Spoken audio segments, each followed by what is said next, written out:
हुजूर महाराज सावन सिंह जी को संगत प्रेम से बड़े महाराज जी कहती है। उनके पिताजी सूबेदार मेजर थे। उन्हें साधुओं से मिलने का शौक था।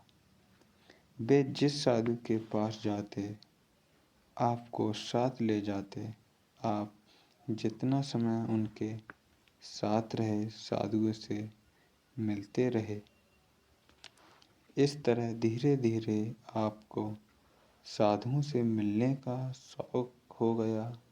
जब आप बड़े हुए तब यह शौक और बढ़ गया।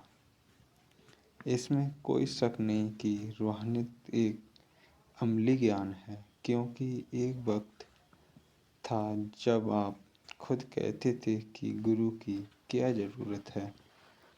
आप अपने जीवन के शुरू के दिनों में विभिन्न संस्थाओं के प्रेसिडेंट, सेक्रेटरी आदि रहे, लेकिन जब आपको उच्चतर ज्ञान होने पर ग्रंथों की ठीक व्याख्या की समझ आई तो आप गुरु की तलाश करने लगे।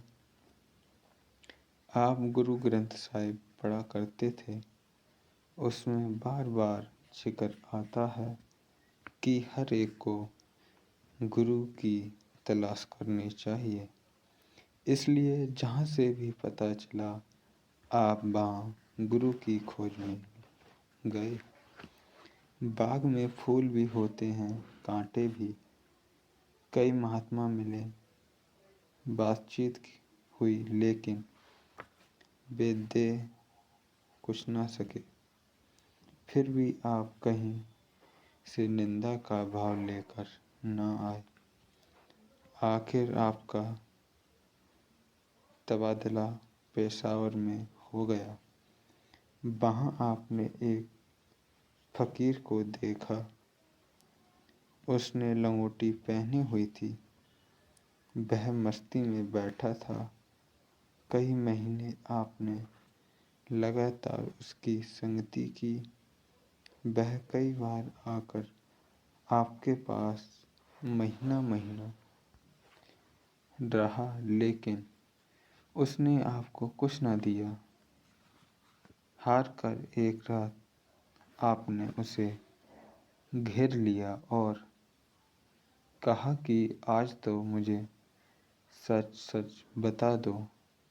उसने कहा, अगर सच पूछते हो तो बात यह है कि अभी तुम्हारा समय नहीं आया।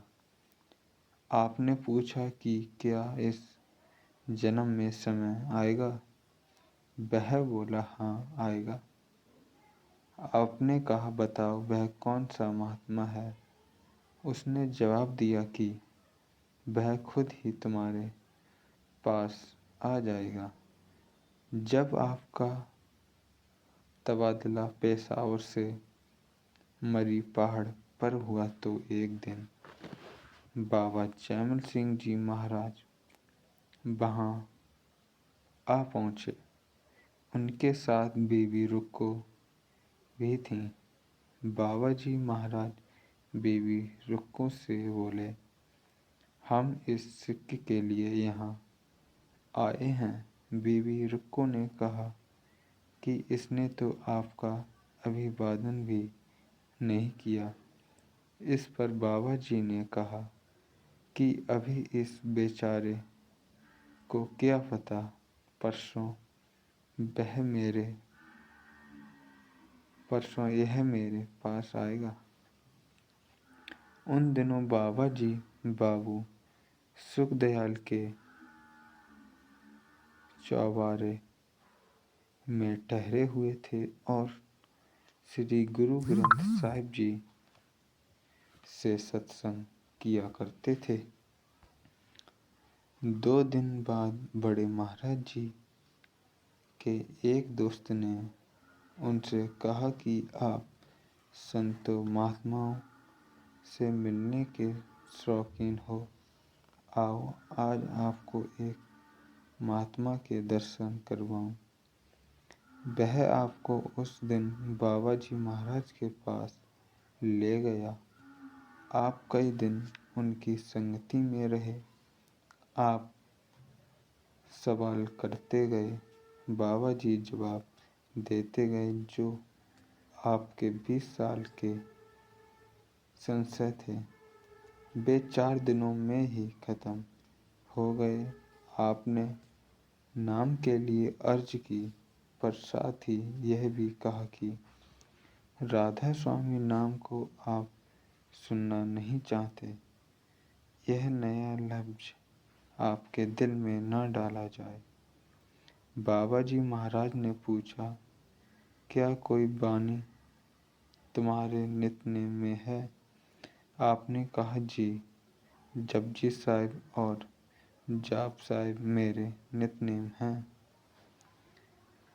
बाबा जी कहने लगे कि जाप साहिब में गुरु गोविंद सिंह जी ने मालिक के कितने नए नाम रखे हैं?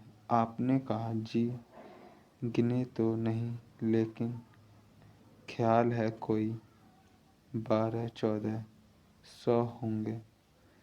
तब बाबा जी महाराज कहने लगे, अगर एक महात्मा ने वाहेगुरु का एक और नाम राधा स्वामी रख दिया तो क्या जुल्म हो गया? वहाँ स्वामी जी महाराज की पोथी राधा स्वामी 60 वचन छंदबद्ध रखी हुई थी। बाबा जी महाराज ने उसमें से यह पंक्तियाँ पढ़कर सुनाई। राधा आद सूरत का नाम, स्वामी आद शब्द निज धाम।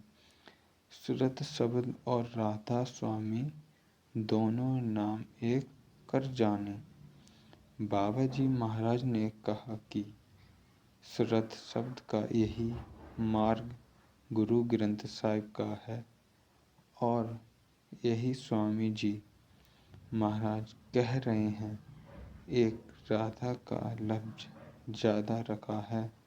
राधा का अर्थ है रूह या आत्मा और स्वामी का अर्थ है मालिक यानी परमात्मा। आपकी तसल्ली हो गई।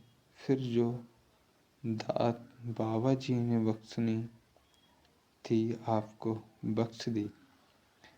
आप 10 दिन की छुट्टी लेकर उनके पास रहे। आपके जो और भी संत थे उन्होंने इस समय के दौरान दूर कर दिए। सो गुरु के बिना वाणी की भी समझ नहीं आती।